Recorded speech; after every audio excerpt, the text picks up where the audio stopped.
بسم اللہ الرحمن الرحیم۔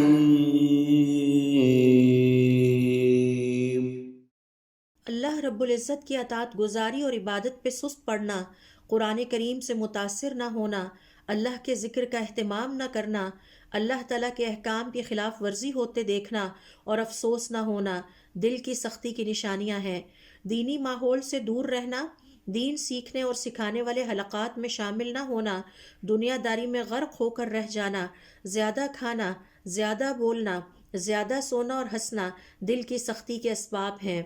اہل علم کے مطابق دل کی سختی کے علاج کے لیے قرآن کریم میں غور و فکر کرنا، اللہ رب العزت کی عظمت کو محسوس کرنا،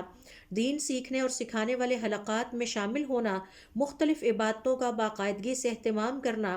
موت کو کثرت سے یاد کرنا، میت کو غسل دینا، میت کو قبر میں اتارنا، جنازوں میں شامل ہونا، یتیم کی کفالت کرنا، ضرورت مندوں کے ساتھ اٹھنا بیٹھنا اور ان کی مدد کرنا دل کو نرم کرنے کے اسباب ہیں اور دل کی سختی کا علاج ہے۔